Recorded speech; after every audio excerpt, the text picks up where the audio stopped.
The air in the classroom buzzed with the quiet energy of focused students. The ticking of the clock was a constant rhythm, a gentle reminder of time's relentless march. Liam, however, felt frozen in place. The assignment, a creative writing piece, felt insurmountable. He stared at the blank page, the words refusing to come. Doubt, a familiar, unwelcome guest, whispered in his ear. "You're not good enough," it hissed. "Everyone else is better." He'd already crumpled several attempts, each a testament to his frustration. He felt the sting of comparison, seeing other students confidently writing, their pens dancing across the paper.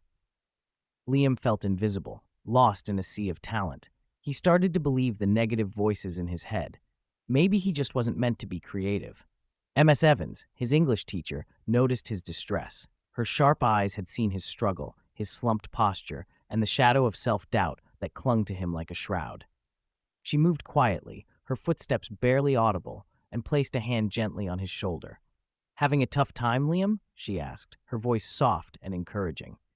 Liam jumped, startled, then nodded, his cheeks flushing with embarrassment.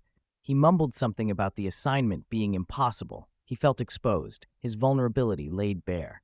Ms. Evans pulled up a chair, her presence a comforting weight. "The hardest part is always starting," she said, her voice warm and reassuring. "It's like climbing a mountain.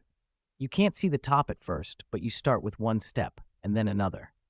She then picked up a small, worn notebook from her bag, its cover filled with colorful doodles and scribbled notes. "This," she said with a smile, "is my idea catcher. Whenever I'm feeling stuck, I go back to it.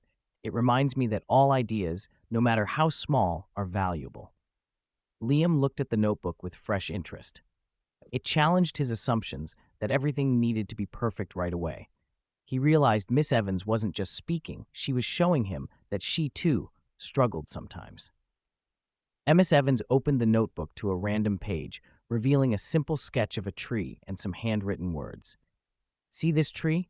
It started with a tiny seed. Your stories, your ideas, they start the same way. Just plant a seed, Liam. Don't worry about the whole forest yet. What do you want to write about? What makes you curious? What makes you feel?" Miss Evans prompted with a smile. "Write down even a single word, a phrase, a feeling. Start with that. Forget about the grade. Just let the words flow." He hesitated for a moment, but Miss Evans's words, her simple, heartfelt advice, had begun to chip away at the wall of doubt. He took a deep breath, closed his eyes, and thought. He remembered a recent walk in the park, the feeling of sunshine on his face. Slowly, hesitantly, he started to write. The words, hesitant at first, gradually began to flow. He wrote about the colors, the sounds, the feeling of peace. He wrote about the shadows of the leaves, the gentle breeze. He wrote about the world as he saw it. The seed had been planted. Weeks later, Liam stood in the hallway, clutching his finished story. It wasn't perfect, he knew, but it was his. Miss Evans smiled at him as she passed. He didn't need her to tell him that he had grown. His own confidence was enough of a reward. He knew then that he would face more challenges in the future, but he also knew he could do it.